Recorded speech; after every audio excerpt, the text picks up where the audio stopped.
아무튼 지금부터 고등하 정석 기준으로 첫 번째 단원인 평면좌표에 대해서 공부를 할 겁니다. 평면좌표 거기서 이제 두 점 사이 거리에 대해서 공부를 할 건데 중학교 과정을 잘 공부를 안 했을 수도 있으니까 가장 간단한 단계부터 차근차근 알려줄 겁니다. 개념은 사실 똑같아요. 사실은 안 들어도 상관없는데 사실 까먹고 있죠? 그러니까 알려주는 겁니다. 도형에 대한 이야기를 좀 하고 넘어갈 건데 처음에는 수직선에 대한 내용 공부를 할 거란 말이에요. 수직선은 우리가 중1 과정에서 공부했던 내용이지 수들을 나열한 직선을 보고 수직선이라고 합니다. 보통 가운데 0을 찍고 오른쪽으로 1, 2, 3, 4 왼쪽으로 마이너스 1, 마이너스 2, 마이너스 3을 찍었던 그런 것들이죠. 수직선 위에는 유리수도 있고 무리수도 표현이 가능했지. 곡선은 표현이 불가능합니다. 알고 있죠? 그래서 이거 가지고 생각을 할 건데 이제 수직선 위에 있는 두 점, 한 점을 x1, 한 점을 x2라고 했었을 때 이 수직선 위에 두 점을 가지고 거리를 구해볼 겁니다. 어떻게 거리를 구하면 되죠? 그치? 얘가 큰 거고 얘가 작은 거니까 큰 거에서 작은 거를 빼기만 하면은 거리가 나오겠죠. x2에서 x1을 빼기만 하면은 이게 거리가 되겠죠. 됐습니까? 그런데 지금은 그림으로 나타내져 있으니까 x2가 더 크다라는 걸 말할 수가 있지만 x2나 x1 중에서 누가 더 큰지 모르면은 그러면은 이 뺄셈을 했을 때 음수가 될 수도 있잖아요. 그쵸? 해서 음수가 되면 안 되기 때문에 웬만하면은 x2나 x1의 위치를 몰랐을 때 크기를 몰랐을 때는 x2 빼기 x1을 계산한 다음에 거기에 절대값을 씌우면 되겠습니다. 이게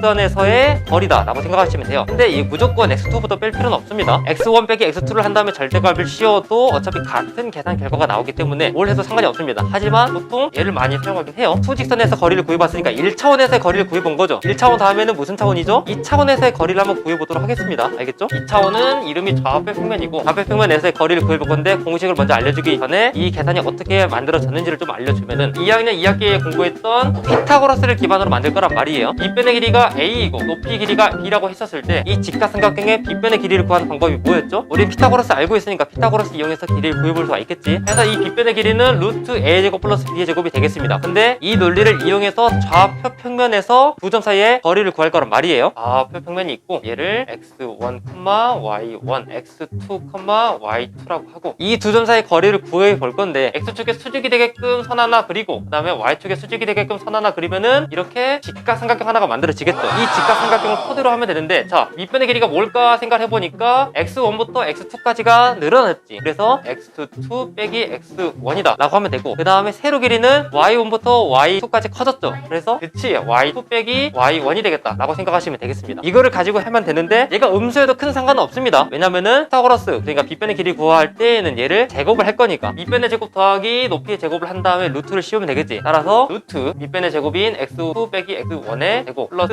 높이의 제곱인 y2 빼기 y1의 제곱이 되겠다. 이렇게 계산하시면 되겠습니다. 됐죠? 다시 한번 이 빗변의 길이 그러니까 점과 점 사이의 길이는 루트 x2 빼기 x1의 제곱 플러스 y2 빼기 y1의 제곱이다 라고 하면 되는데 사실 이 순서는 상관이 없습니다. 왜냐하면 제곱을 하니까 마이너스 제곱을 하면은 플러스가 되는 거니까 이렇게 써도 상관이 없습니다. 제곱을 하면은 마이너스도 제곱을 해서 플러스가 되는 거니까 이런 식으로 풀면 되겠습니다. 너희들한테 알려줄 가장 중요한 점과 점 사이 거리 내용은 이게 끝이고 약간의 개념적인 확장을 하면은 지금 공부하지 않았고 나중에 기하에서 공부할 내용이긴 하지만 공간에서의 거리도 사실 이 라인하고 똑같아집니다. 만약에 좌표 공간이 이렇게 그려져 있고 여기 있는 점이 x1, y1, z1이고 지금 축 위에 있긴 하지만 그냥 대충 그리는 합시다. 그리고 여기 있는 점이 x2, y2, z2라고 생각을 하면은 이 점과 점 사이 거리를 구하면 되겠죠. 근데 얘도 직각삼각형 하듯이 직면면체 하나를 그려보면은 그림을 좀 더 쉽게 구할 수가 있단 말이에요. 이런 느낌으로 이 점과 이 점 사이의 거리를 구한다라고 하면은 지금은 알 필요는 없습니다. 그냥 취미상 알려주는 거예요. 어차피 이 라인이 똑같아진다는 거고 이 점과 이 점 사이 거리를 구해보면은 여기도 마찬가지로 루트 이런 식으로 루트